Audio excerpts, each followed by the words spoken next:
Hi all, welcome to ക്രിക്കരീന. ഇന്നലെ നടന്ന മത്സരത്തിൽ 89 റൺസിന്റെ ഒരു വലിയ പരാജയമാണ് ചെന്നൈ സൂപ്പർ കിങ്സ് ഗുജറാത്ത് ടൈറ്റൻസിനോട് വഴങ്ങിയിട്ടുള്ളത്. IPL ചരിത്രത്തിലെ ഏറ്റവും വലിയ തോൽവിയാണ് CSK ഇന്നലെ കരസ്ഥമാക്കിയിട്ടുള്ളത്. ഇതോടുകൂടി CSK IPL നിന്നും പ്ലേ ഓഫ് കാണാതെ പുറത്തായി. അവസാനത്തെ 3 മത്സരങ്ങളിലും അവർ പരാജയപ്പെട്ടു.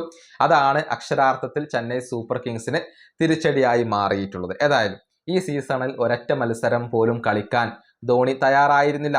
ആദ്യം ധോണിക്ക് പരിക്കിന്റെ പ്രശ്നങ്ങൾ ഉണ്ടായിരുന്നു. പിന്നീട് പരിക്കൊക്കെ മാറിയെങ്കിലും ധോണി കളിക്കാൻ തയ്യാറായില്ല എന്നുള്ളതാണ് വസ്തുത. ഇനിയിപ്പോൾ അടുത്ത സീസണിൽ ധോണിയെ കാണുമോ എന്ന കാര്യത്തിൽ വ്യക്തതകൾ ഇല്ല.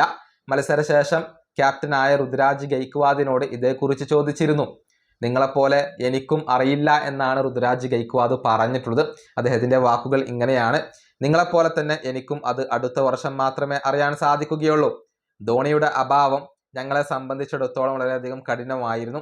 കാരണം അവസാന ഓവറുകളിൽ വന്ന് ക്രീസിൽ തുടർന്ന് മത്സരം മാറ്റിമറിക്കാൻ കപ്പാസിറ്റിയുള്ള ഒരു താരമാണ് അദ്ദേഹം. അത് ഇത്തവണയും സാധിക്കുമായിരുന്നു. അടുത്ത സീസണിന്റെ കാര്യത്തിൽ ഞങ്ങൾക്ക് അറിയില്ല, പക്ഷെ ഞങ്ങൾക്കുള്ള താരങ്ങളുടെ കാര്യത്തിൽ ഞങ്ങൾ ഹാപ്പിയാണ്. ഇതാണ് ഋതുരാജ് ഗെയ്ക്വാദ് പറഞ്ഞിട്ടുള്ളത്.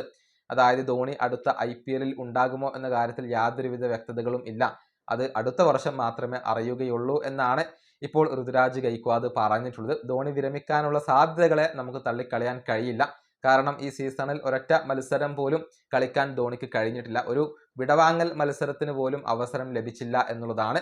പക്ഷെ ധോണിയുടെ സാന്നിധ്യം അത് എല്ലാ അർത്ഥത്തിലും ചെന്നൈ സൂപ്പർ കിങ്സിന് ഗുണകരമാണ്. അതുകൊണ്ട് തന്നെയാണ് അദ്ദേഹത്തെ പരമാവധി നിലനിർത്താൻ CSKയുടെ മാനേജ്മെന്റ് ഇപ്പോൾ ശ്രമിച്ചുകൊണ്ടിരിക്കുന്നത്. ഈ വീഡിയോ അവസാനിപ്പിക്കുന്നു. അടുത്തൊരു വീണ്ടും കാണാം.